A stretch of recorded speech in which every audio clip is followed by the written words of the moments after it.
Separator में निकाला गया घी, ठीक है, तो नेचुरली उसका रेट थोड़ा सा कम रहता है, मिल्क सेपरेटर वाला घी।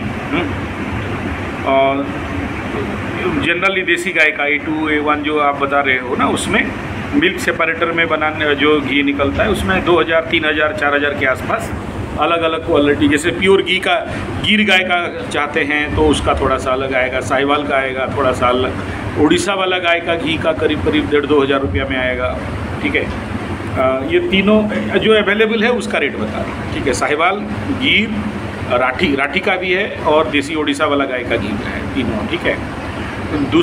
दूसरा एक घी है जो दही से बिलोया हुआ घी, ठीक है। दही निकाल के उसमें से जो उसका निकाला हुआ घी है उसको मट्टी के घड़े में बनाया गया घी है। वो उसमें क्या है, 40 लीटर दूध को स्पॉइल करने से, स्पॉइल मतलब यूटिलाइज करके दही बना के मथने से उसको निकलता है। तो ये उसमें मैन पावर, लेबर, इलेक्ट्रिसिटी सब मिला देने से वो थोड़ा सा और ज़्यादा कॉस्टली आ जाता है, ठीक है।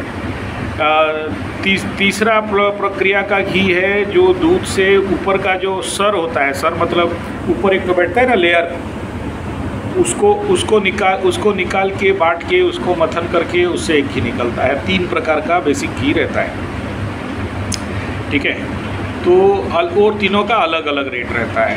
अब आपको किस लिए और किस प्रकार का घी चाहिए वो बोलेंगे तो फिर उसी हिसाब में हमारे जितने मेरे गौशाला में अगर अवेलेबल होगा तो मेरे गौशाले से दूंगा, नहीं तो चंदू भाई का है तो चंदू भाई का, नहीं तो अपना गुरुकुल वाला जंगली गाय। अच्छा, ये तीसरा वाला है ना जंगली गाय, जो उड़ीसा वाले गाय हैं, जंगल में रहने वाले, वो तो मतलब चुनी चोकड़ कुछ नहीं खाते, गाय का जंगल का घास पत्ती खा के ही वो दूध देते हैं, बहुत कम दूध देते हैं। पाव 1 किलो दूध दे दिया तो बहुत दे दिया, ठीक है। तो वो उसका घी का कलर और उसका कंटेंट बहुत अलग रहता है, तो वो और थोड़ा ज़्यादा कॉस्टली होता है। मतलब घी का मात्रा ज़्यादा रहता है लेकिन दूध कम होती है, वो गाय के छोटे छोटे गाय होते हैं। तो आपको कौन सा चाहिए, क्यों चाहिए, ये बताएंगे तो फिर उसी हिसाब में मैं आपका व्यवस्था करा दूँगा।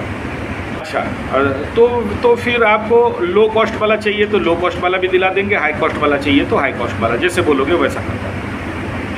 मतलब पाँचों के पाँचों घी में अंतर बहुत है। जब आप हर एक चीज़ का टेस्ट करोगे, यूटिलाइज करोगे, तो भी आपको तभी जाके समझ में आएगा कि यार घी होता क्या है और घी का मतलब क्या है, जिस घी के बारे में मैं बता रहा हूँ आपको। ऐसे तो जो पंचगव्य घी बनाते हैं और पंचगव्य का जो कैटालिस्ट है, मतलब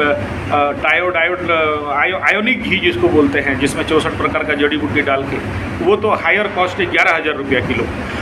ज़्यादातर वो कैंसर बीमारी में काम में आता है, तो वो है लास्ट कॉस्ट। आप समझ लीजिए कि 2000 से शुरू होके अलग अलग कॉस्ट का, अलग अलग क्वालिटी का वो घी रहता है। आपके सामने मतलब भी मिल जाएगा और आप बोलोगे तो बाय पोस्ट भी आपके पास, आई डोंट नो पोस्ट पे कितना दूर तक, क्योंकि लिक्विड चीज़ है, कितना लेंगे वो लोग।